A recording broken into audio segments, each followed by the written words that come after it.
Howdy, folks. Welcome to another episode of The Inciting Incident. I'm your host, Tim Shields.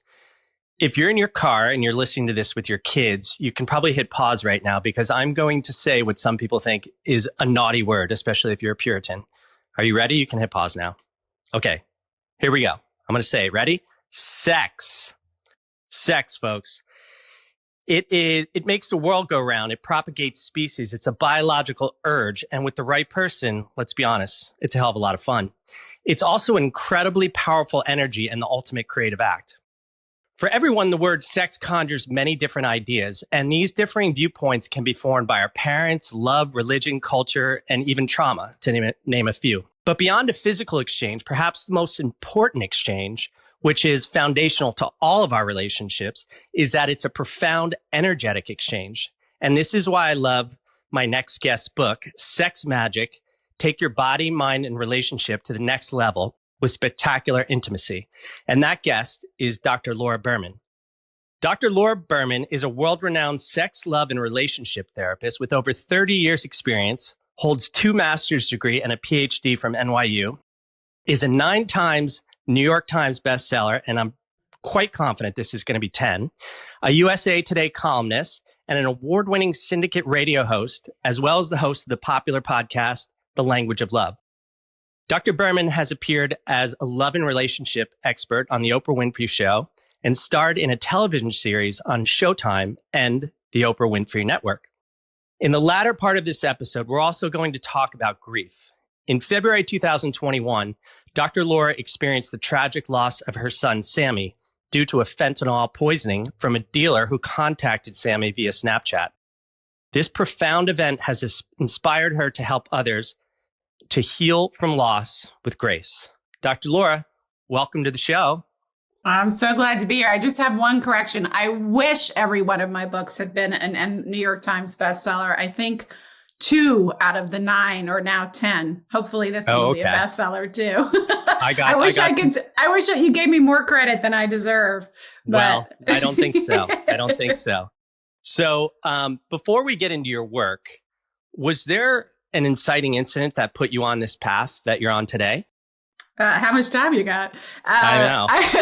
I think, when I first got on the path, I was not aware of all the reasons why, as is often the case, right? With our 2020 hindsight, we start to see how all the pieces come together. But what I knew, first of all, I got into sex therapy sort of accidentally. I set out to be a couples therapist.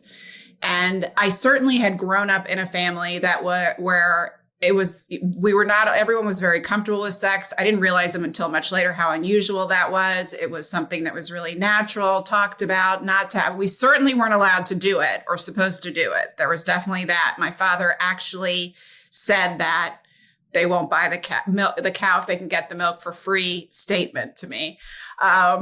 But beautiful, profound wisdom from your dad. Oh, yes, such wisdom being passed down.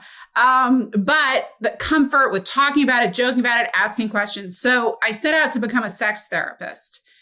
And also I was very over-sexualized from it. My father saw it as his duty. I was me and my sister growing up, his duty to raise 2 women who know how to sexually satisfy a man. So he was inappropriately descriptive and instructive with us from a very early age. So that's just a little insert in there. So this wasn't all peace and love, let's be comfortable with sex. It was a little inappropriate, very inappropriate at times. So fast forward to when I'm in graduate school, I'm learning to be a couples therapist. You start seeing clients, couples, or whatever you're doing therapy for, in my case, couples, and you have supervision. So you have your professors and then you have your supervisor who you're literally going to after each session, running down what happened, sometimes even writing a script of everything you remember and going through it and making a plan for the next session. And so I started coming to my supervisor. I was like, okay, well, this couple has been together. They've been fighting. They haven't had sex in 2 years. What should I do? And this would happen again and again. And the supervisor kind of was looking at me like I was some sort of pervert. She's like, why are all of these people talking to you about their sex lives? And I was like, I don't know. It just comes up. I wasn't even explicitly asking them. But what I very quickly learned, which blew my mind, is that this wasn't normal, that this came up in sessions for most clinicians doing couples work. And when it did come up, no one had anything to tell me to do. And I couldn't understand how you could be a couples therapist without addressing the sexual issues. That just seems insane to me. So, and none of my professors could help me either. So I decided to go on and get fellowship trained in sex therapy so I could learn for myself how to do that. And it was just a part of my practice until I accidentally got famous for it. And then I became known. So I wrote a book. I think it was published in 2000, or either 1998 or 2000, called For Women Only, because what was happening is Viagra came out. And there was this onslaught, and I had a practice, and there was this onslaught of women coming out of the woodwork saying, look, my husband hasn't tried to have sex with me for 10 years. I've been just fine with that. Now this drug came out and he wants it. Can you give me some Viagra? What is this about? And I very quickly, started realizing it was this whole cascade that was happening as a result of the Viagra revolution, where older women who heretofore wouldn't have wanted to have sex or be sexual now were trying to figure out how to deal with difficulty with sexual response. And then I went to the literature to figure out, could they take Viagra? What's the deal? How does a woman's sexual response work? And I found out that not only had no one mapped the nerves and blood vessels and mechanical physiological functions of sexual function in women, but there was no literature, there was no research, there was nothing. There were like 20 treatments for male sexual function complaints, 0 for women. And was with most things in my life, at least in my career, but I think in my life in general, when I get pissed off about something, just like I did around sex, I was like, why the hell aren't you talking about sex and therapy? This was kind of the same thing. Like, why the hell is no one talking about the medical aspects of sexual health in women and what's going on here? So that launched this whole, I ended up consulting with all these pharmaceutical companies and really doing all this basic research on female sexual physiology and response. And that led to my first book, For Women Only, which was really the first book about the mind and body elements of women's sexual health and what women needed to know and how to treat it and what was available to them. And so that, launched me into the stratosphere. It became a bestseller, and it led to a bunch of things that basically unintentionally launched my media career. And then I got known as a sex therapist. Isn't that interesting how life works? Yeah. You just never know. You just have to stay open to possibility. Yeah, that's it. Follow the breadcrumbs and your passion and what in my case, what pisses you off or what you are looking around being like, what? Why? What's going on here? I got to do something about this. Yeah. I mean, my passion is consciousness and understanding the mechanics in the universe, which is why I love your book, because you approach sex from that aspect. So, I've been interested in sex magic for a while, and perhaps, again, to the Puritan mind, it might sound like you're flirting with the devil or something like that. But in actuality, it's quite the opposite. And I have The Art of Sex Magic by Argo Anand and The Multi-Orgasmic Man by Chia Abramson. But to be honest, I never finished them. So I guess I've got a lot of work to do in that department. Good thing for your book.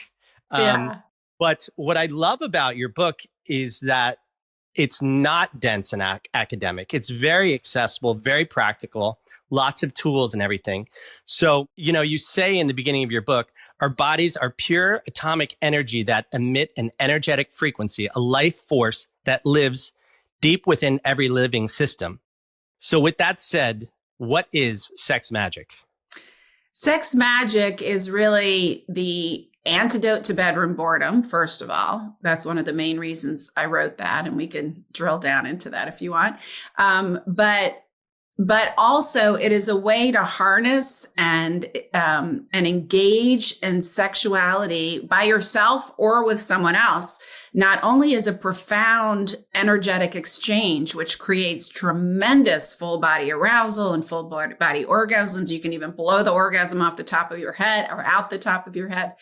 But between two people creates an electricity and an intensity that does not come from regular sex. And it's something that's really intuitive. It kind of grew out of my last book, Quantum Love, where I, share in that book my journey to understanding really the science under the law of attraction, but in particular, how it applies to our relationships. And that there's really this energetic Jedi mind trick for our relationship where we can entrain our partners to us and really create the relationship that we most desire. And I wrote a chapter in that book called Quantum Sex. And of course, that was the most popular chapter.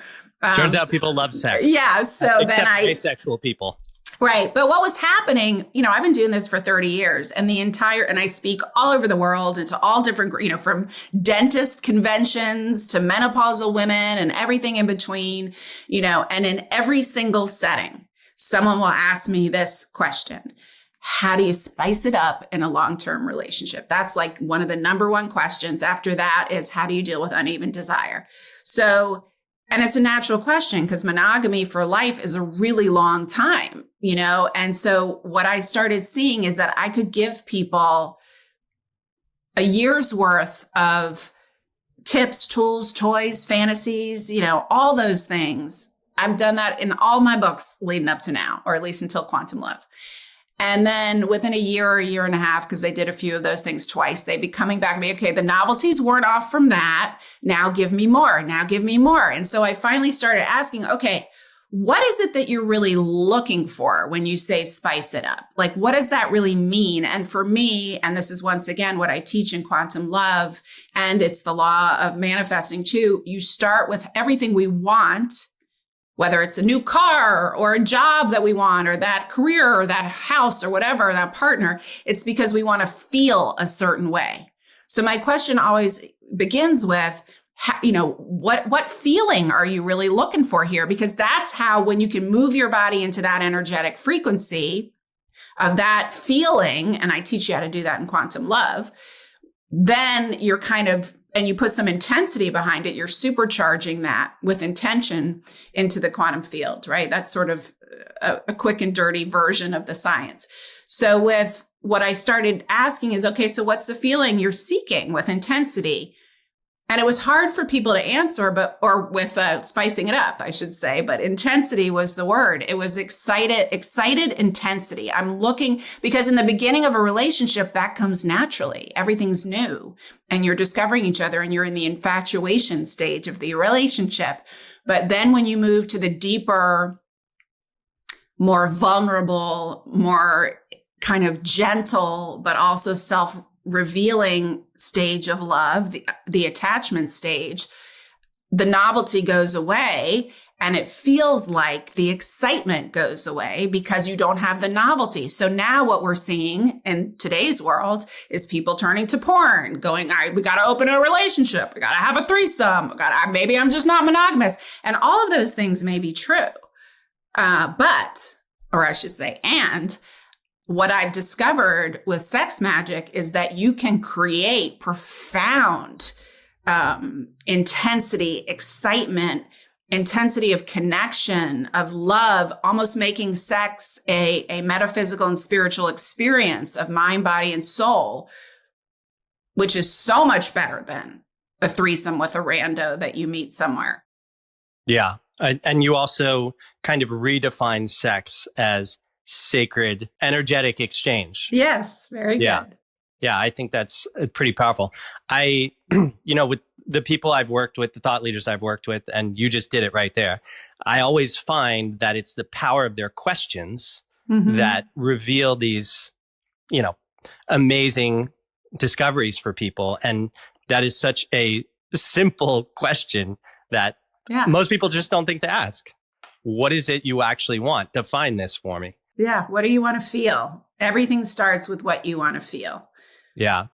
You said like 5 things and I had 10 more questions, but I'm just going to Sorry. I'm just going to stick with this. In your book, I like this. In your book, you say that Kabbalism teaches us that sexual intimacy is one of the most powerful ways we can create an embodied experience of God.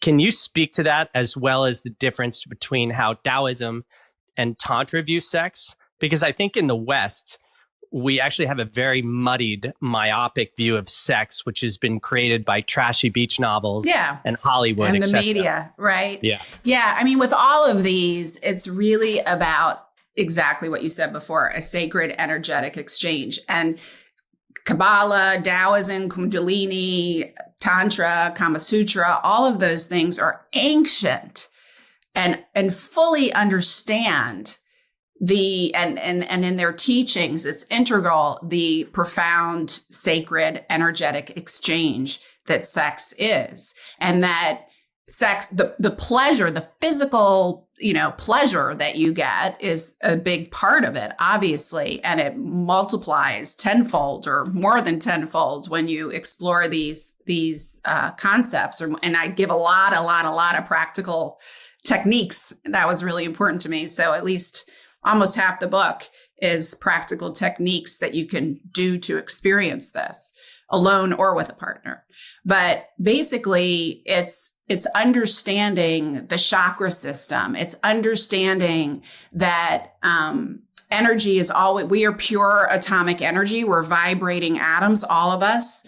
And what you can do, especially with a partner, is you can begin to circle the energy between you. You can begin to explore your more feminine aspects and your more masculine aspects. You can start to explore and build the polarity between the two of you. And I'm not even talking about gender, like the man might be more in his feminine and the woman more in her masculine, but creating that polarity is what creates the intensity. Instead of feeling sexual sensations and pleasure localized to your genitals, which is what we typically experience in the Western world, you can pull that energy and those sensations up through your body and even out through the top of your head. You can circle them between you. There are all of these magical, beautiful ways to exchange and tap in and tune into the profound energy that sexual arousal creates. And we can feel it. If you're self-stimulating or having sex and you're having that sensation in your genitals, that is a vibrational energy. And like I said, it's usually localized there. And we don't think or know how to play with it.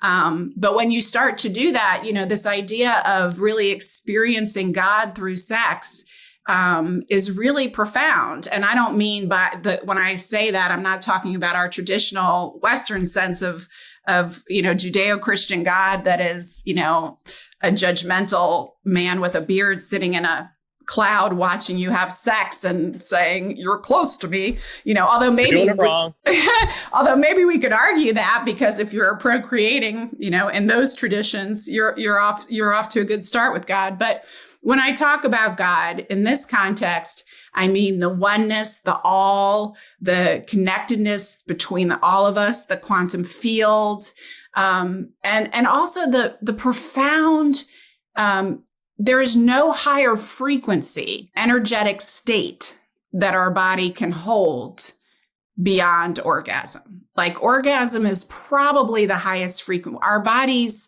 there's and I talk about this in Quantum Love, but there is the map of consciousness, which I'm sure you're David familiar Hawkins. with. Yes. Yeah. And he, we could geek out about that, but with all different disciplines, thousands of people around the world studying them, integrating all these disciplines, he was able to calibrate the energetic frequency of different emotional states.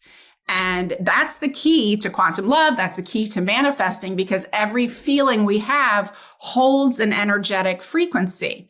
The lowest energetic frequency our body can hold is shame. followed by guilt and resentment, all the way up. The highest frequency our body can hold is bliss. Now, most of us don't stay there if we touch into it, unless you're like a monk in a bubble on a mountaintop, meditating 24/7 and one with the universe. You probably don't spend a lot of time in that highest frequency. But that is master manifesting state there. The higher your energetic frequency, the more you're going to attract that into your life. So one of the things that I get into in Sex Magic is how to use your sexual arousal and even orgasm to supercharge any intention you have, anything you want to manifest into the quantum field. You just kind of weaved through a couple questions I was going to ask. Sorry, I talk a lot. No, it's fantastic. We're being guided. Yeah. I was going to talk about David Hawkins' map of consciousness, and then also about, from my limited understanding of sex magic, it's like you and your partner can hold the intention as you're orgasming to use that to manifest. Is that correct? Mm-hmm. Yeah, there's lots of ways to do it. If you both do it, then you're double charging it. But even if, what I thought was so cool about this because everything I write, I teach first and spend a lot of time workshopping it with my clients and my students. And what I was finding was, you don't have to even tell your partner what you're doing. And you don't even have to, and if they don't, if they're not joining you or they're not even, you can do it yourself, right? Now, if just one of you does it, that's great. If two of you do it, that's even better. I also explain in the book, if you want to take it to the next level, how to even create a sigil, a visual symbol of that which you want to manifest. So you can kind of just hold that image in your mind. You can keep it near where you're having sex and then do this whole ritual where you release it afterwards, because that's a really important part of manifesting is the release, not holding on to the attachment of that thing or that situation that you're calling in. So, I get really into that. Something you said there, again, triggered a question I wanted to ask, but you're dropping wisdom bombs. So, so many people view sex, again, because of programming and conditioning, mm-hmm. as, perhaps something that's dirty, or even through the religious prism, a sin. I grew up in a very repressed Irish Catholic upbringing, and it was like, you have sex to procreate, to mm-hmm. make more Catholics. Mm-hmm. And so how do you deprogram somebody who has these deep rooted programming conditionings from culture, from society, from their parents, from religion, etc., or even from trauma? Yeah. Well, there are certain cases if it's really severe and there's some real trauma there, that, working with a therapist, in particular a sex therapist, is really helpful because you may need some more support. But I spend a lot of time in the book because that's something obviously I would say the majority of us have some degree of, if not religious trauma, other kinds of trauma, inhibitions, self-consciousness, it's on a continuum. So I spend a lot of time in the first part of the book with a lot of tangible exercises as well, talking about trauma and its impact and all the different ways it can manifest, but also inhibitions. And how to kind of move through those. And so when we're talking about what I find is let's just say in your case, and I'm not saying you are now someone, let's just pretend you are someone who I don't think you are from talking to you off this interview and during it. But let's say you were someone who still struggled with sexual repression as a result of your upbringing. If I were talking to you 9 times out of 10, the adult that I am talking to does not believe that sex is a sin, but there's a part of them that still struggles with that. The woman I am now or the man I am now knows that it's not wrong or dirty or bad. And if it is, then don't do it. If you still feel that way, I'm not going to force you. But usually people are asking this question because they really don't want to feel that way. And they don't really believe that.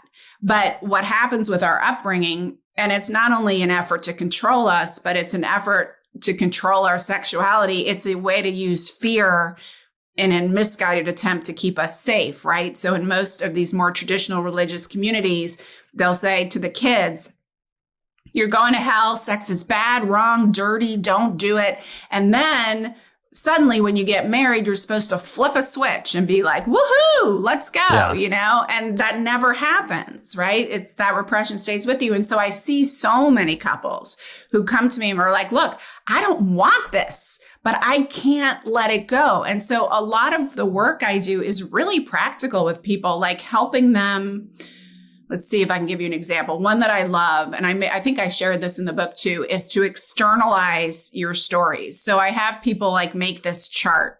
First, I want you to write down all your stories about whatever, pick your name, a good Christian, a good girl, a respectable woman or man would and wouldn't do sexually, and brainstorm everything in the first column. In the second column, I want you to put who that came from. You know, it was when Sister Mary Margaret told me that, you know, told us that we were going to hell, or that we grow hair on our palms, or when my aunt, you know, or my mother slapped my hand away when I was touching myself to go to sleep, or when I overheard my mother and my aunt slut shaming, you know, their sister because she had sex, you know, with more than one person in her life, whatever it is, right? But you write down all of those, where the message came from to whatever extent you can remember. In the next column, you write keep or release. Like, as the adult I am now, do I still subscribe to this belief or not? Because some of them you might, right? And that's okay too.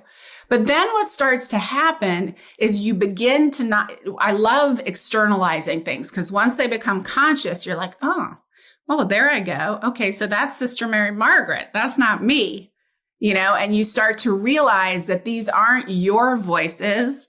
They're someone else's that you have chosen not to subscribe to. And it's amazing how powerful that is. Yeah, I love that you just said that, because in my new book, I have this exercise called What's Beneath That. And I was up on this hike one time, and I was feeling really anxious about whatever. And I came home and I just drew a triangle, and I drew all these lines through it. And I'm like, what's beneath that? What's beneath that? And I got down to shame. And then I mapped where it came from, and it wasn't even mine. It was my dad's, from being the only person to survive this attack on his squad in World War II. So we internalize all these energetics of our parents. And, you know, also in the last chapter of my new book, I had this really powerful, it was my last day of 60 days of travel in Europe. And I had this really powerful revelation that turned into the last chapter of the book with regard to who I've been in relationships. And, you know, sort of one of the key realizations is just how like attracts like. Wounds attract wounds. And these come out of our core wounds from childhood. Yes. So can you say anything about that? Yeah, it's one of the favorite things I have about my work with couples is that I really think on a meta or, you know, spiritual level, that's the purpose of relationships, is to help us, you know, to love and be loved and have that human experience. But really on a metaphysical level, it's to help us work through our deepest wounds. And I love, it's like this little game I kind of play with myself, because it always reveals itself when I'm getting to know a new couple, how their wounds match each other, you know? And it's like that line, there's this song in the musical Rent, where I forget the guy's name, but the woman's name was Mimi, and they were first meeting. And she says, I'm looking for someone whose baggage goes with mine. Wow. Oh my God.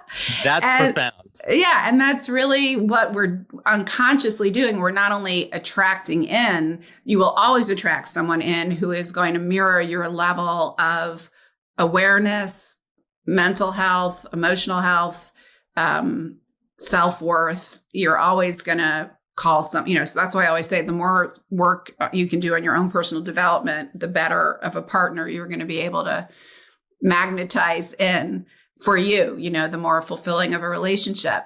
But yeah, we will always kind of, and that's one of the most beautiful relationships are ones where you can be conscious of your wounds, externalize them so that you aren't projecting them onto your partner, acting out around them, but like you can bring them up. Like just, this is something that I just realized probably a year ago in my relationship, and I've been married almost 25 years, and I've been doing a lot of work since my son died, which we'll get into or not, doesn't matter. But around my relationship with God, in particular, because to me, it's always been oneness and energy. And I've really felt called to like have a more personal relationship, two-way personal relationship. And I had to get through, obviously a lot of anger, and a lot of confusion and a lot of stories from my childhood.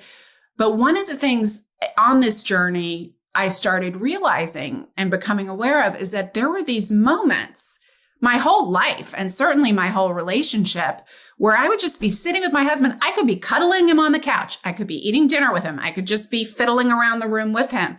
And all of a sudden I would have this thought, he doesn't really love me. Which is ridiculous, like crazy, right? And I knew it was crazy as it was happening. And I was like, where the hell is this thought coming from? And I never, that it was just such a fleeting thing. And it would create this pit in my stomach. And there was so many triage, right? There's so many other things to work on. That wasn't something that was impeding my life or my relationship or my behavior. But it was something going on inside me that I was aware of. And on this year-long journey I've been on, relating more deeply to God, I suddenly had this epiphany. It's a long story how I got there, but that in those moments, what I was feeling is separate from God. I was feeling that separation. So I started working on that, but I also went to my husband and I said, can I ask you a favor? I want to reveal to you, you don't know this, but for pretty much our entire relationship, depending on, can happen based on my own stress levels and how disconnected I feel in general. But I have these thoughts that you don't love me. And I know it's not true. But would you mind if when I have those thoughts, I can say to you, I'm having the thought, you don't love me. You know what it means. You don't have to defend yourself and just comfort me or remind me. And he's been amazing about that. I'll be like, I'm having the thought. And he comes over and gives me a hug and says, I love you so much, and so it's been both, right? Working that through with him and him being a partner and giving me that unconditional love that I never really felt, because I always felt like love was conditional growing up. I had to perform. I had, love could easily be withdrawn if I didn't please and behave the way I was expected to by them, So it was never secure, right? And I never had a relationship with God. Most of us don't. If we do, it's a really toxic relationship we're taught to have with God. But my parents were God in my mind. They were the all powerful, and they were not a very consistently loving God.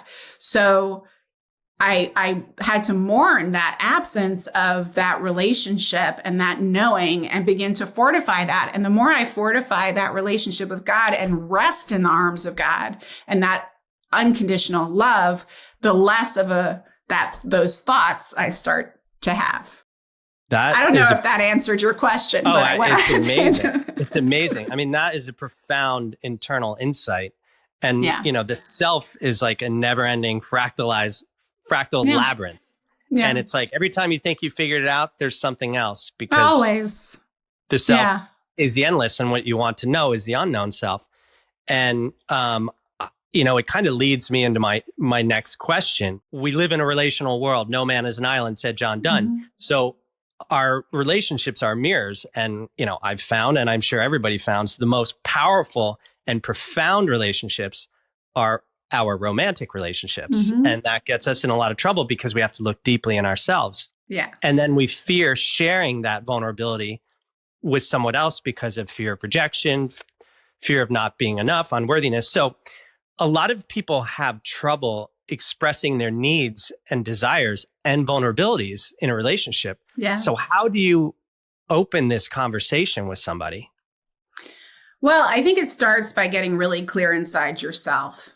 Like, what are they? What are this, like I did with, like, I have this story sometimes for no good reason, right? Or if he, like earlier in our relationship, he would get real blustery, real big energy when he gets angry. He wouldn't like say horrible things or, but he would just roar. There was this roar, this big, intense energy about him that brought up a lot about my dad. So I would like regress when he did that. We had to work through that, him on his end and me on mine.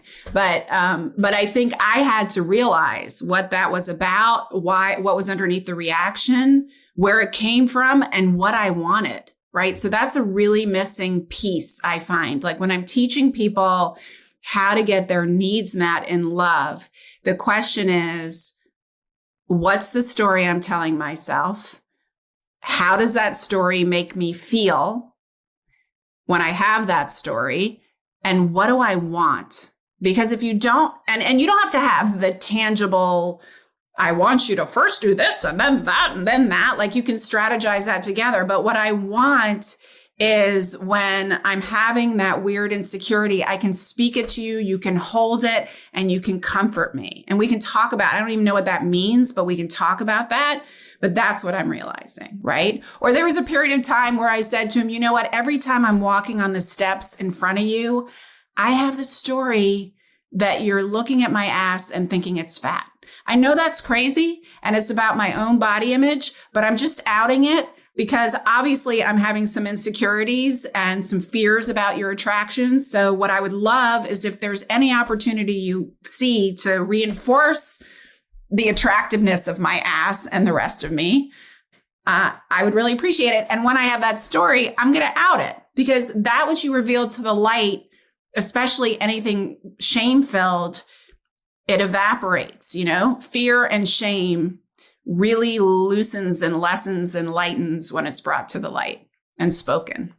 Yeah, I had a relationship where, when she would get insecure, I would get super frustrated. I didn't understand it. I didn't understand she was feeling insecure. I only realized this afterwards, and it created these huge blow-ups. Yeah. But I guess we can only learn through the process. We can't learn through a book.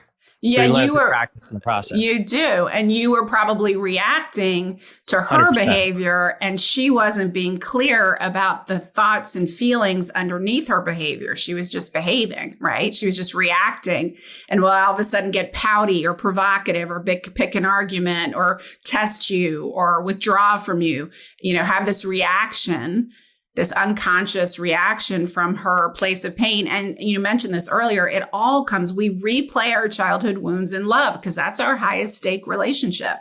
So we're always going to play that out. Highest stake relationship. I love that. Yeah. Insecurity is a powerful divider if you don't recognize it and you don't understand how to deal with it and you don't understand what the other person's insecurity. You can only make them feel secure if you understand that. And that comes down to vulnerability, etc.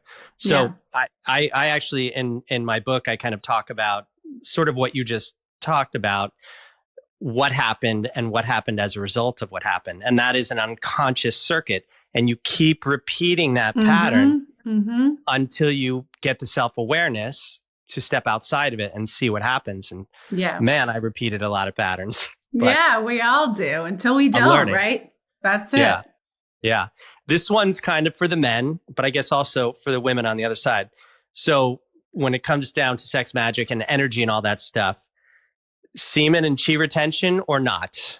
Meaning, well, you can tell people what that means. Yeah. Well, so the idea is, and this is the tradition in a lot of, in Tantra in particular, and to some extent in the Kama Sutra, is this idea of not ejaculating, that your life force is, for men, is in your ejaculate. And when you expel that from your body, you're expelling your life force. And the act of ejaculation depletes the chi, the life force in the body. I don't know. I mean, it's not that I doubt it. There haven't been any studies on this, obviously, but what I notice is that people get compulsive about it and fearful about it. And for me, any sexual or anything, but we're talking about sex, any sexual truism or knowledge or intention that is fear-based is not aligned with oneness and where I tend to put my attention. What I am most interested in about semen retention, as it's called, is multiple orgasms for men. And that's where you hear about Sting, for instance. You know, he was famous for saying that he could have 24-hour orgasms. What he was doing was semen retention. So basically, what you can learn to do, and I teach you how to do it in the book, is what's called, you know, what physicians and scientists call retrograde ejaculation.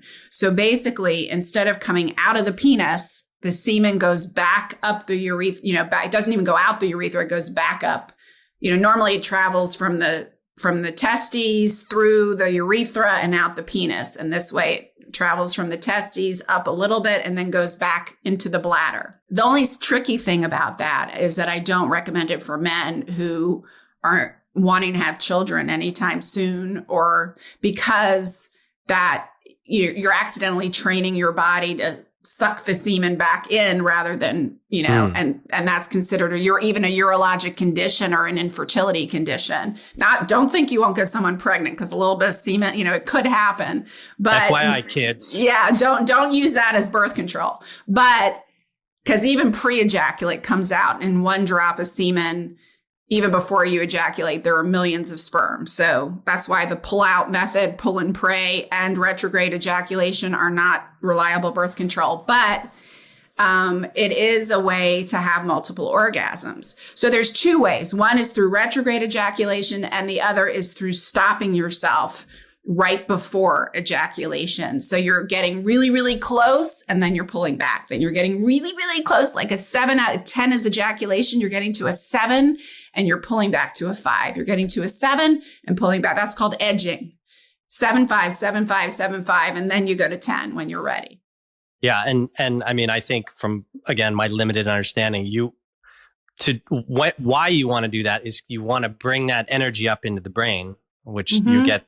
That is where you get, I don't know, a profound, you know, Kundalini awakening or just energetic release. And well, it's unbelievably pleasurable, right? So for, like I was saying before, for most of us, orgasm is located to the genitals and maybe the pelvis, right? And what you're doing with these techniques, not only are you pulling the energy up from your genitals, first to your middle, then to your heart, then up to your throat, then, you know, you can pull it all the way up and you can circle it between you as well. As you're doing that, you're building, the arousal is getting bigger and bigger, and it's filling your whole body. It's not just localized to the genitals. Yeah, I could talk to you all day. I have pages of questions, but I have one more for you before we move on, or we'll see what happens. But yeah, you've spent decades helping people deepen intimacy. So how do you define intimacy today? Intimacy. It's self-revelation, vulnerability, deep connection, oneness, alignment, sensual and sexual connection.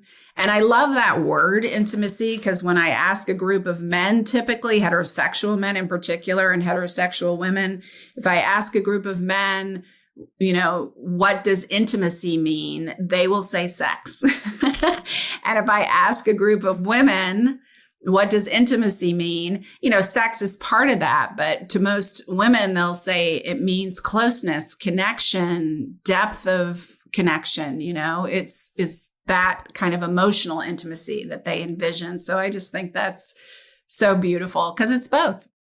Yeah. Took me a long time to learn that. I never said I was smart, but you're smart. What do you think? Well, let me ask you one more question. What do you think is the biggest misconception people have about love? That it is something to hold on to, that it's something to earn, that it's something to chase, that it resides outside of them. Because I can guarantee you that the degree of love that you can receive in your life is directly proportionate to the degree of love that you allow into your own heart for yourself. And how the degree to which you accept and love yourself. And I don't mean like in a narcissistic, I'm so fabulous kind of way, right? There's a difference between self-esteem and self-love. Self-esteem is I love myself because I'm good at sports or a good person or whatever. Self-love is this in-depth and deep knowledge that I am so unbelievably loved and lovable simply because I am a miracle that I exist, you know? And that knowledge, the more you are really living that and feeling that and embodying that, the more love you can let in. But I don't think people understand that. No, I mean, when you're younger and people talk about self-love or something, they're like, of course I love myself. But then when you get older, you know, you have all these expectations of yourselves, and probably everybody is the hardest critic of themselves. Yeah. And I mean, imagine if we had an education system that actually taught us like real shit, like how to love yourself. And, you know, growing up in this little tiny Catholic school, and even in an all boys Catholic high school, we never had any sexual education. Yeah. Only sin and shame. Exactly. Yeah. Which propels you to do exactly what they tell you not to do. Yeah. Usually in a really dysfunctional way. 100%. Yeah. Yeah. So let's talk about your work with grief. Mm-hmm. That was a pretty unexpected turn in your life. For anybody, it's a pretty profound, unexpected turn. So what happened February 21? Well, I was no stranger to grief leading up to that. I'd been with both my parents when they transitioned, both my grandmothers, my spirit mother, who was like my second mother, in some ways more of a mother to me than my mom was. All of them had died within 5 to 7 years of this. And so I had been on a deep grief, no stranger to grief, even in my professional work, but certainly personally.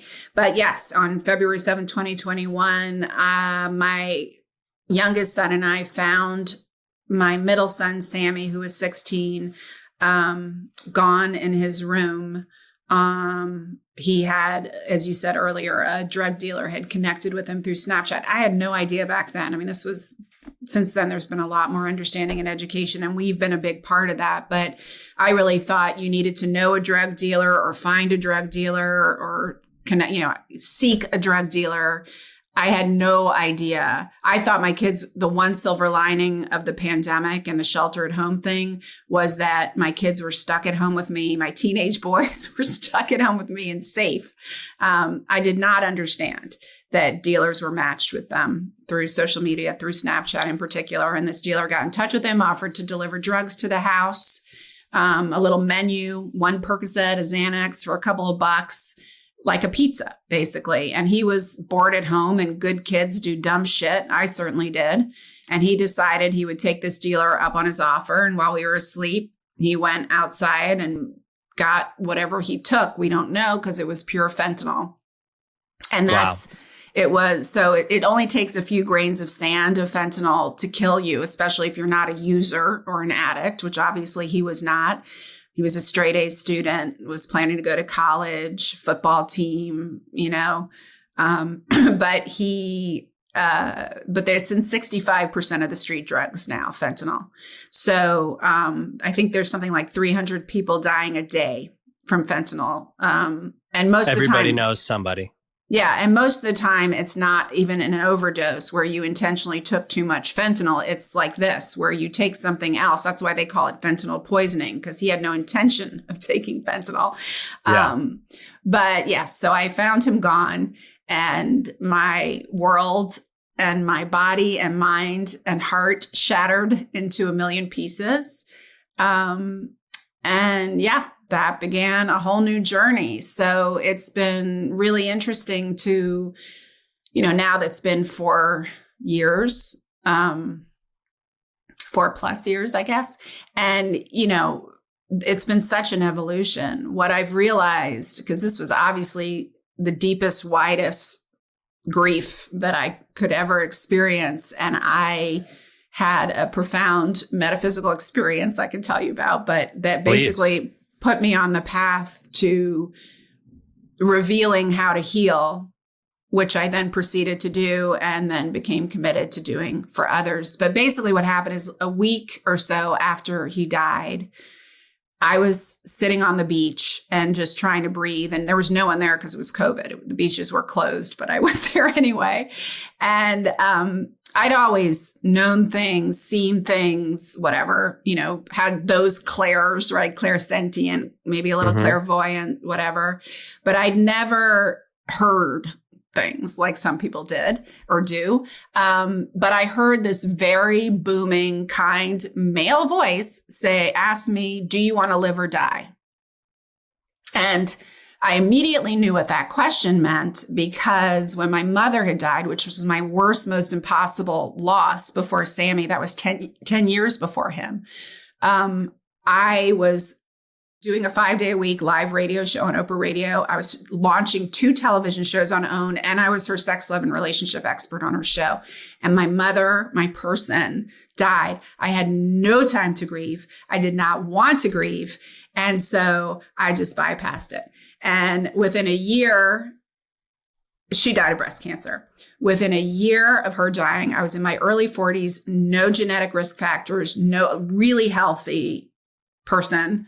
I had breast cancer in the same breast she did. And I knew at the time I had to stop my life, go through chemotherapy, have a mastectomy, reconstruction, the whole thing. And that ultimately led to me discovering what became quantum love. But what I knew then was that I got cancer because of unprocessed grief. Now, that's not to say if you don't process your grief, everyone will get cancer. But in my case, and in many people's case, it was true, because cancer cells always exist in us, and it takes inflammation for those to grow. And that can be environmental toxins, diet, emotional inflammation as well, like stress. We now know that stress and depression and unprocessed anxiety, all of that can cause inflammation in the body. So when I heard that question, I knew what that meant. And I said, yes, I want to live. And then the only way I can describe what happened next is I now understand it, because I thankfully have many friends who are near-death experiencers and evidentiary mediums. And, yeah, I've had 2 on. Yeah. And so what I understand I had was a living near-death experience. Basically, I had the physical, visual, emotional ride and experience of my entire life from the moment of conception through the lens of what a profound, like impossible to describe miracle it is that any of us exist, right? The fact that that sperm got together with that egg and survived and grew for 9 months, and I survived my birth and my crazy fate, like everything. It was like it felt like a split second. I don't know how long it was, but I was physically being flooded by the awareness of the miracle of what life was. And so, I mean, it can almost bring me to tears. It gives me, it's hard to put this stuff into words. Yeah. So I said, yes, I want to live. And then the voice said, well, if you want to live, you need to go away, leave your family behind, and go all the way into your pain, or you're going to die. And I was like, fuck you. I'm already in more pain than I could ever imagine. I'm not going to go home and be like, see ya. Your brother, my eldest was already living away from home, but my youngest was still at home. Sammy's little brother, my husband. I was going to go home to be like, bye-bye, and no, I can't imagine being in more pain. But obviously, I was going to listen, at least, because this voice was telling me I was going to die. So I went home to my poor husband. I was like, I need to go away for a week by myself, or I'm going to die. And God bless him. He was like, okay. So I called my best friend, who's one of the world's, you met her actually at that conference where we met Tina. She's one of the world's best space holders. She can hold anything. 1440 Multiversity, which is this beautiful retreat center near Santa Cruz, California, in the Redwoods. I had done several retreats there myself, like leading retreats for couples and different things. So they heard the news about Sammy had gone viral. And so they had reached out and said, if you need a place to just cocoon, you can come here. The campus is closed. I hadn't intended to take them up on it, though it was a very sweet offer. But when this happened, I reached out to them and we went, and they filled the house with food, this faculty house, pictures of me and Sammy. They created this cocoon for me. And then these miracles, like all of these healer friends of mine and of Tina's, just started coming in either on Zoom or in person. And the next thing I know, I spent a week there going all the way into my pain. I did somatic experiencing, forest bathing, body work, hours wailing on the mother tree. Like you name it, I was in it so deep. I put myself like all the way in. And by the end of that week, I was definitely not healed, but I was seriously transformed. And I could see the light at the end of the tunnel and the path to getting there. And I said then, like, that I don't even know that I could afford this if I were paying for all of this. And no one knows how to grieve. That became immediately apparent to me. So I'm going to raise the money to bring mamas back here and take them through what I've done. And it took us 3 years. Last year was the first year. This year we did it again in May. And we brought 66 mamas to the Redwoods, 50, almost all of them on partial or full scholarship. And all my healer friends, many of whom were there with me that week, many new ones who've come in, volunteer our time, and we take people through this process. But I've really been committed. After that, I downloaded, like I was meditating, and it was such a profound experience to watch them all transform the way I did, that I was meditating and I got again, like the voice and the download of the 6 pillars of healing. And then that became this grief membership I've started for anyone who's grieving any kind of loss. It's called the Grief Healing Collective. And it's a membership where I give them resources and guided meditations. We do live healing events. We do meetups. It's just like a beautiful online community where you can, because connecting with others is a big part of it, who really understand your pain. But also there's so few resources that bring in mediumship and spirit and the practical and all of it, all of the different elements that I've learned are so crucial for healing. Wow. I have to take a little breath because I was pretty choked up there, right there.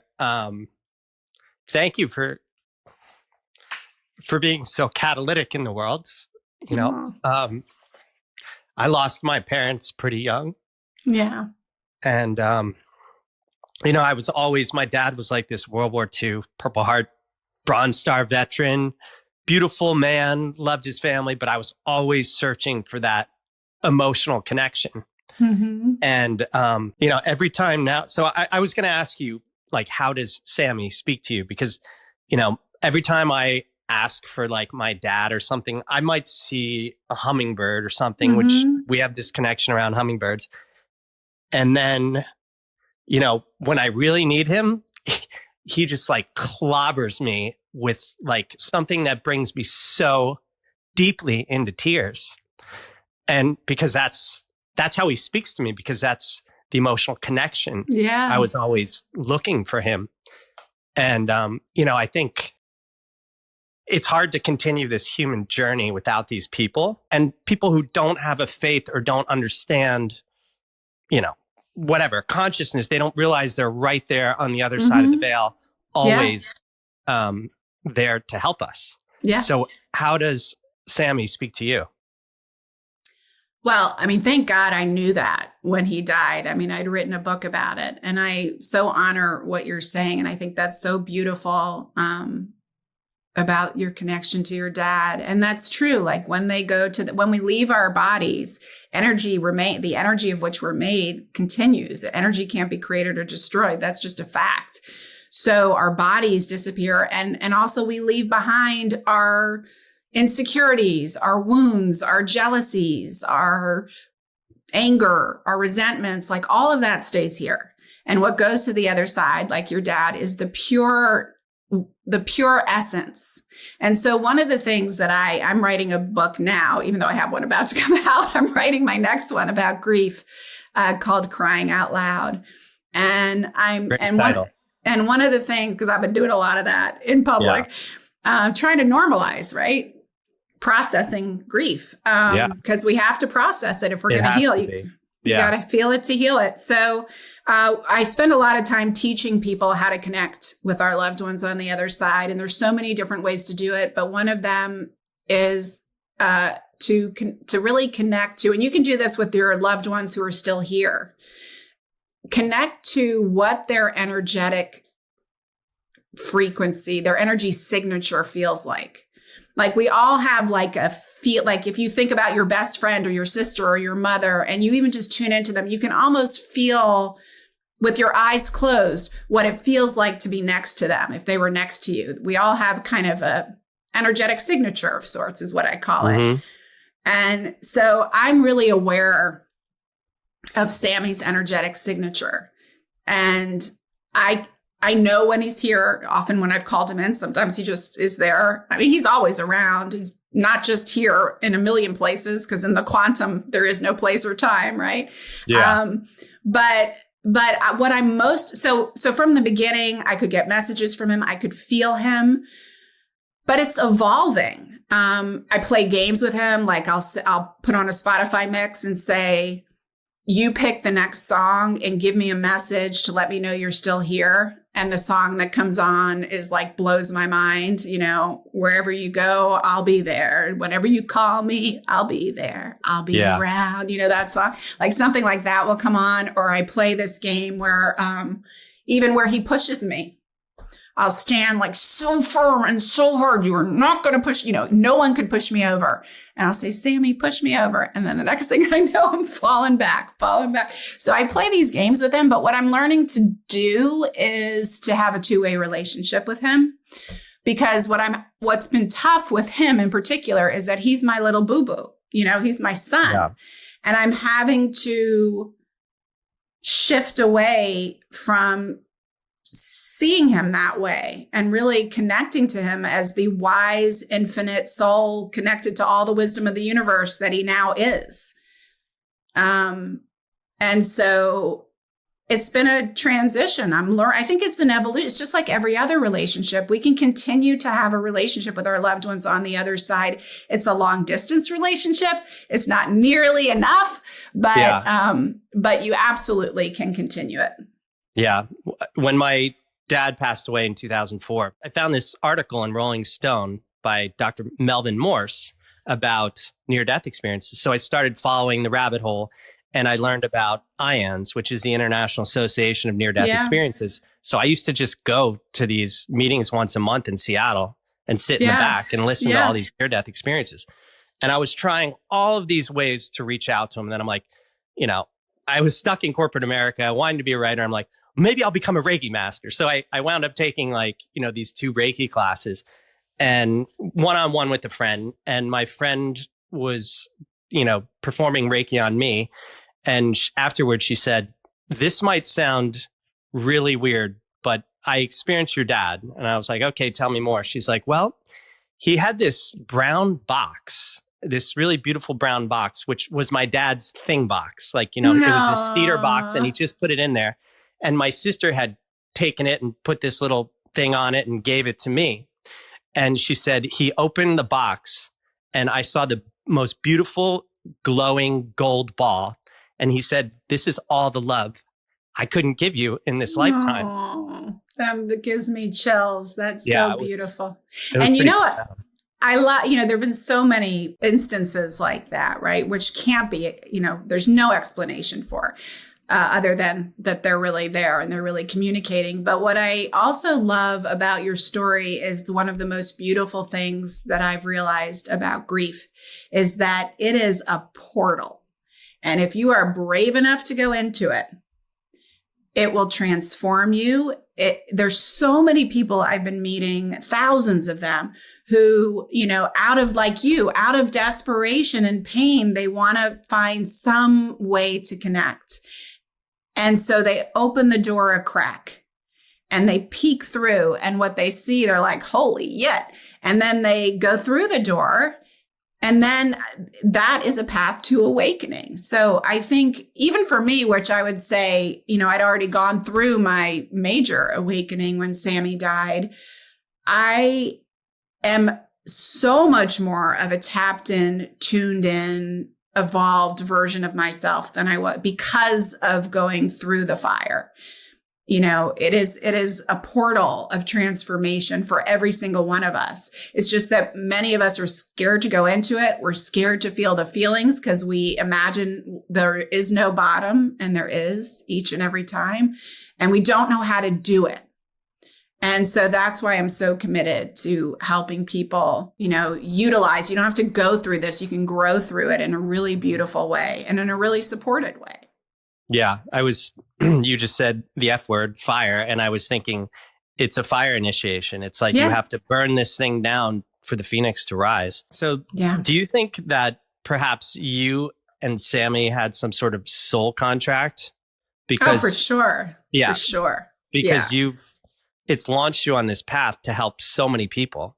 And it is such an important topic. I mean, you're tackling like two of the biggest things. Like, I know, leave it to me. Sex and death. Yeah. But they're both like ends of the spectrum. Yeah. Yeah. No, I remember when my mother died, my youngest was in second grade and he was in third. And they asked me, because that was a big deal to them. They really loved her and were really close to her. And they said, what happens when you die? And so I told them, I said, look, I have no idea, but I can tell you what I believe. And I basically told them, look, I told them the eternity of the soul and that we live many lives. And that before we came here, like we all got together and decided, I'm going to be the mommy, you're going to be the kids. I was going to do things that were going to upset you or hurt you because you needed to grow from those things, just like my parents did to me. Like we all made these arrangements of ways we were going to help each other and ways we were going to maybe push each other. And we all made a plan. And we all came here at the right time to have that plan. Like that was my simplified explanation in short. And Jackson, my youngest, said, okay, well, so when you die, will you wait for me so we can come back again together? And I was like, okay, sure. I didn't get into the fact that, I was like, yeah, absolutely. No problem. And then Sammy looks at me and he's like, I don't think I had a lot to learn in this lifetime because I chose parents like you. Wow. When I tell you, I hold on to that so freaking tightly during those dark nights when I start to question, could I, would I, should I have, blah, blah, blah, and also just like he was such an old soul from the moment he got here. And it's such a profound thing to think about, like those moments of his life where I had no idea what was coming. But it's such a profound realization to live by, for good and for bad, that none of us have any fucking idea what's going to happen 5 minutes from now. Yeah. We have no idea. Everything can change in an instant. And life is so unbelievably fragile. And the only thing that's real is right here, right now. And I often think that if I could, like this conversation I had with God, where God was like, listen, I can give you this kid who is going to be brilliant and kind and beautiful and hilarious and fun and sweet and punny. And he's going to be the best kid and the biggest challenge of your brain and, and exasperate you and thrill you at the same time. And you can have him for 16 years. And then I'm going to take him away and you're going to be in more pain than you could ever imagine. But you will have had him for 16 years. And from that, you will grow and evolve and help so many other people. Do you want it? I unequivocally, without a split second hestation, hell yes, I want it. And that gives me a lot of comfort when I think about that. I mean, I think, we're so programmed and conditioned to think it's about the external world, but it's about the internal world and the evolution of our soul. Yeah. So if you want to get to the next level, you gotta play big or go home. Yeah. When you were saying that, I never really thought about this before. I guess I thought about it, but this profound imprinting on my young mind. I was probably 5, 6, 7, and my grandmother passed away. Mm-hmm. And I remember sitting in what seemed like this huge black leather chair in my brother's room, but I was a tiny little fella. And it was like April, and I can still feel the temperature, and the window was open. It was raining. And I was just listening to Onward by Yes over and over on my brother's record player. And it's this very ethereal, mystical song. And I just kept wondering, I wonder where grandma is. I wonder what happens when you die. And, you know, I've always kind of been curious about whatever, the nature of life, our soul, all that stuff. When it comes to grief, what do you think is the most urgent conversation we're not having? Oh, God, there's so much. First of all, having it, honoring it as the portal it is. There are, you know, I think the biggest thing is that we tend to do what I did with my mom, right? Like we tend to just try to bypass it, not want to feel it. I mean, none of us want to feel pain, obviously. And grief is one of the deepest pains you can feel.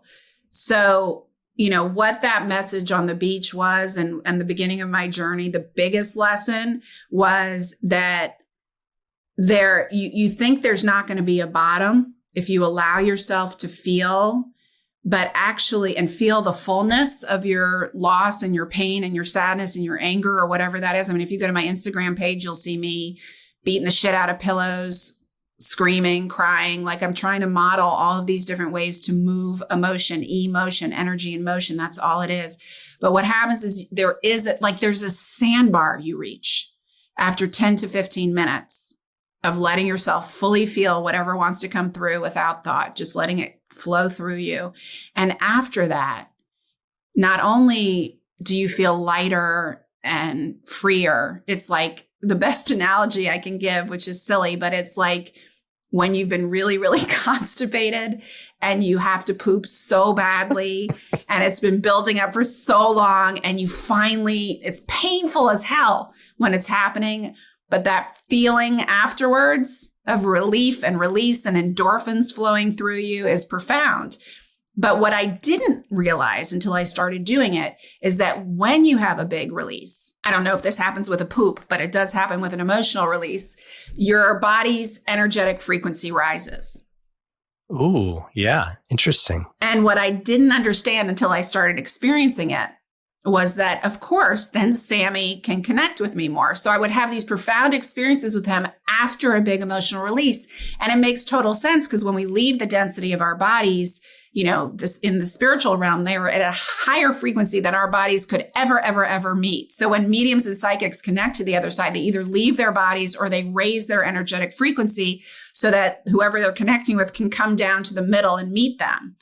That's the irony, is when we're in our darkest of darkest states, our lowest frequency, they can't reach us. But when you can directly, I mean, they can reach us through a medium or someone else, but they can't reach us directly. But when you have a big release, you raise your frequency and actually you can connect to them more easily. Great teachers always have great metaphors. That was very concise and to the point. So on the topic of release, so, you know, when I feel this huge grief and stuff welling up in me, like I know I want to cry, but I can't let it out. And I know the release that is on the other side of that. Yeah. Can you help people? How do you to get there? Yeah. It's a physical somatic process. You can't really think yourself there. And if you are someone who has trouble crying, it probably means that you were taught in so many ways. Oh, yeah. To disconnect from your body. Right. So you're probably someone who can hold in their pee all day and doesn't have to eat all day. You know, if you don't have to, right. Like you can push the physical needs aside for whatever purpose. And you probably had to learn to do that. Right. I work with CEOs all the time who are so proud of the fact that they can go all day without eating if they need to, you know, because that's like a sign of vigor or whatever. But it really is a sign of physical disassociation. Functional, but still. So to feel your feelings, you have to come back into your body. So what I learned on that retreat and started doing as a daily practice, which I often didn't want to do because I sometimes would wake up feeling fine and I'd be like, fuck, I don't want to do that. But I would do it because I knew I needed to do it to heal and to stay healthy. And it would just take about 30 minutes from beginning to end. But the hard part was like 10 minutes. You ground yourself. So if you go to my website, to drlauraberman.com, and go to the Quantum Love page, There are meditations there, and you can find the grounding meditation. But basically, you're pulling light in through the top of your head, pulling it through your body, and shooting out your tailbone deep into the earth. You're kind of grounding into your physical body. Then you do a body scan where you're just like an old-fashioned Xerox machine, just like flowing. And then you notice where there's density, tightness, heaviness, pain. Usually it'll be in your throat or the center of your chest or your belly. And just breathe into that and let that get bigger. Don't make stories up. Don't think about anything. Just let that get bigger. And then put all of your conscious awareness on that spot. And I have this, and move your thinking mind out of the way. One of these silly little processes that really work well for me, and I've taught them to others, is that I kind of imagine moving all of my conscious awareness from my left brain to the thinking analytical side to my right. I just move everything over to the right. I let go and I say, body, what do you want to do? And I just let it lead. Sometimes I just would start crawling around on the floor or rocking back and forth. I would just breathe, keep my present awareness on that spot. And then the next thing I knew, whatever my body wanted to release would come through. So maybe it's tears. Maybe it's screaming. Maybe it's beating the shit out of a bunch of pillows. Maybe it's rolling around on the floor and moaning. Whatever it is, let your body take over. And it takes about 5 to 10 minutes, and then you kind of rest. And often if you have trouble with tears, you move big anger. Anger is sadness's bodyguard. So for many of us, we tend to have a much easier time being angry than tearful, right? So if you move the anger through by screaming into a pillow or a bowl of ice water, or beating the shit out as hard as you can for as long as you can out of a bunch of pillows, you will often find that then the tears start coming. Wow. That makes total sense because I am the youngest by 8.5 years. I call myself a martini baby. And I was just this, little toy that they kind of tortured with. And I thought I grew up in this perfect household. And then I went to therapy. Then things weren't working out. And I went to therapy and I was like, oh my God, there was a lot of chaos in my upbringing. Yeah. So what gives you hope right now? I feel like there's so much happening energetically in the world. I mean, the Schumann resonance of the earth is off the charts, and we energetically match Mother Earth's energy. She doesn't match ours. So I feel like that's a big part, besides all the astrological stuff going on, a big reason why things feel so chaotic. Because in order for our energetic frequency to rise and sustain at a risen level, we have to shed a lot of density in the form of wounds and in toxic patterns. And so there's a lot of healing or calls to healing happening on the planet right now, which feels really chaotic and a lot of people angry and depressed and blah, but to me, I hold it with such reverence because I can see the evolution happening. And I feel like people are more ready than ever to awaken. They are more receptive to what I'm teaching, not only around sex magic, but around the spiritual stuff, connecting to the other side, the metaphysical reality that we all, the 5D reality that we all are living in, but not realizing, most of us. I think there's so much happening right now that if you move beyond the day-to-day pull toward negativity, it's actually really beautiful. I completely agree. I have this whole new model of self-actualization based on concentric circles in the new book. And to get to the next level of self-actualization, which is another level of consciousness, I think you have to overcome one of three things, which is fear, trauma, or limited thinking. And I've also found I'm super hopeful like yourself because I'm around people who are changing the world. And what I said before, and I'll say it again, is if you are fighting to maintain this current system, you are going to have a lot of struggle because the energy is being amplified. Yeah. So if you are in fear or anxiety, that is going to be amplified. If you are in love and gratitude, which requires you to let go of that fear, trauma, and limited thinking, doors that were never possible, that you never thought would open, magically open. Yeah, that's the amplified too. I love that. Yeah. And I think also, to me, and this is one of the biggest lessons that grief has taught me too, because it's the only way to get through. It's one of the things I teach, is that you have to soften. There's a level of surrender that has to happen to heal and evolve, where yes, you can have intentions, you can manifest, you can, all of that. You can work on your own healing, but there's also like a surrender to this now moment, a softening, letting go of trying to fix, manage, and control everything, and when you can just put your hands up and be like, okay, I don't know what's next. Show me the way. Like, I'm just softening here into whatever is, letting it be and seeing where it leads. It almost always leads somewhere beautiful. That's pretty much how I live my life every day as an artist and a writer. And the softening thing is kind of funny. And maybe I'm a storyteller and I put these things together, but I had this little this kitten come out of the bushes like a year and a half ago. And it has really softened my heart. And so many things have come into my life. And I'm like, this little Zen master is doing some magic here. Oh, they do, for sure. They are angels. Absolutely. Yeah. And that was sent to you. Yeah. That little kitty. Is there anything you'd like to leave the audience with? No, I think we covered a poop ton. We covered a lot.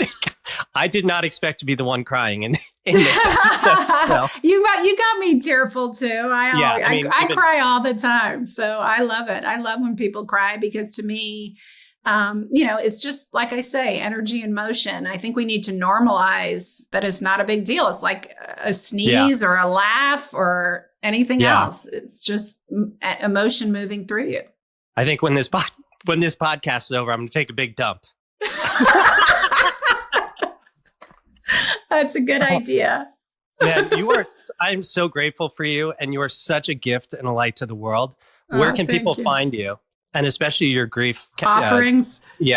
If you go to drlauraberman.com and /grief healing. So drlauraberman.com /grief healing, you'll get all the information on the Grief Healing Collective, the membership platform.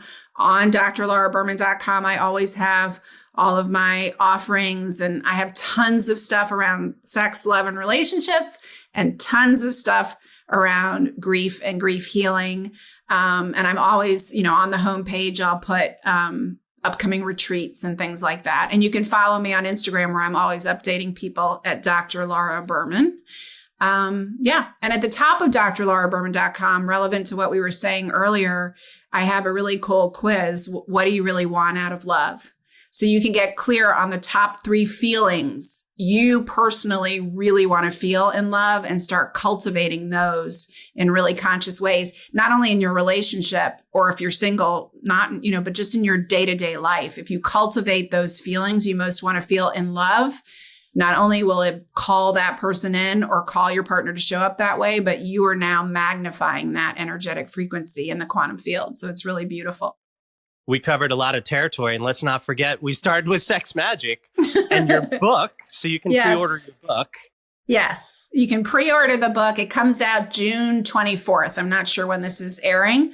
So if it's before June 24th, it's available for pre-order now, or delivery to your door as of June 24th. I'm really excited about it. And I'm also going to make my quantum sex course available for everyone who buys a copy. I'm doing a whole campaign where when you buy the copy of the book, you get the quantum sex course. I'm going to do a live event.